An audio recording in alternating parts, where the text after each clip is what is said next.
ఇంతవరకు లైవ్లో చూసాం. ఇప్పుడు మిగిలిన వార్తల వివరాల్లోకి వెళ్తే బీజేపీలో బీఆర్ఎస్ విలీన ప్రచారానికి సంబంధించి ఎమ్మెల్యే హరీష్ రావు మాట్లాడుతున్నారు. ఆ లైవ్ చూద్దాం.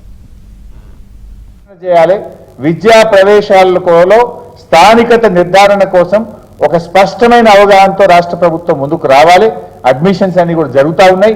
విద్యార్థులకు ఇబ్బంది కాకుండా చూడాలని చెప్పి మేము ప్రభుత్వాన్ని డిమాండ్ చేస్తున్నాం.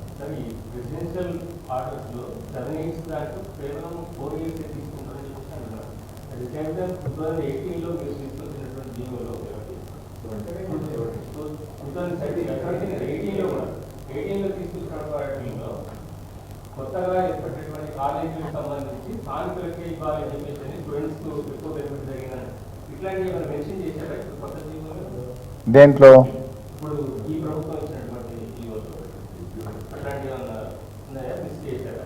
ఏం ఇవ్వలేదు. అదే ప్రాబ్లం. వీళ్ళు ఓన్లీ ఏం చేసిందంటే మీకు కొత్త కాలేజీలలో మన స్థానికత పిల్లలకి అవకాశం అది యాజ్ ఇస్ కంటిన్యూ అవుతుంది కదా. అది కంటిన్యూ అవుతుంది. దాంట్లో ఇష్యూ లేదు. దాంట్లో మిస్ చేయలేదు. బట్ స్థానికతను నిర్ధారించే విషయంలో మిస్ చేసినారు. అది 4 ఇంటర్మీడియట్ వరకు ప్రీవియస్ 4 years తెలంగాణలో చదివి ఉంటే చాలు అని గతంలో ఉంది. అది ఇప్పుడు కూడా ఉంది.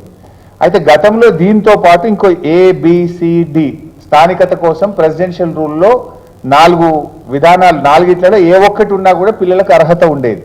వీళ్ళ 4 3 తొలగించి మొదటిది మాత్రమే పెట్టేసినారు. యాక్చువల్గా ఇప్పుడు ఏంటంటే అది presidential rule. You have to reframe now. నిన్నటి దాకా నీకు అవకాశం లేదు. ఎందుకు? రాష్ట్ర విభజన చట్టం యథాస్థితిని కొనసాగించండి, 10 ఏళ్ల దాకా దీన్ని మార్చొద్దు అని చెప్పింది. విద్య కోసం, ఉద్యోగాల కోసం చెప్పలేదు కదా. ఉద్యోగాల కోసం ఢిల్లీకి పోయినాం. 95% స్థానికులకు తెలంగాణ బిడ్డలకు ఉద్యోగాలు దక్కే విధంగా రాష్ట్రపతి ఉత్తర్వులను సవరించి ప్రభుత్వం జీవో తేవడం జరిగింది. 2017లో మనం దాన్ని తెచ్చుకున్నాం.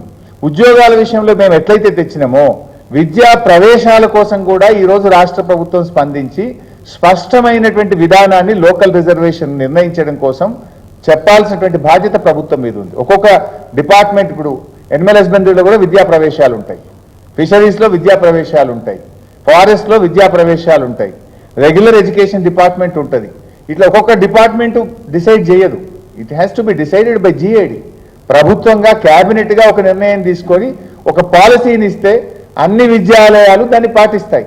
కానీ అట్లా పాటించకుండా ఇలా మెడికల్లో ఇచ్చినటువంటి జీవో అసంబద్ధంగా, అసమగ్రంగా తెలంగాణ పిల్లలకు నష్టం చేసే విధంగా జీవో తెచ్చారు.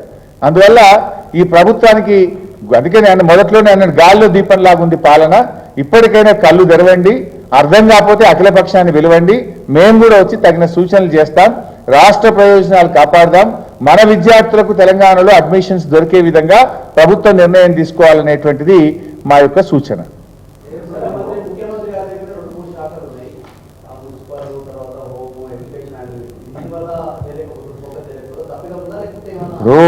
ముఖ్యమంత్రి గారి దగ్గర ఎక్కువ శాఖలు ఉంటే మరి ఆయన చూడాలి కదా.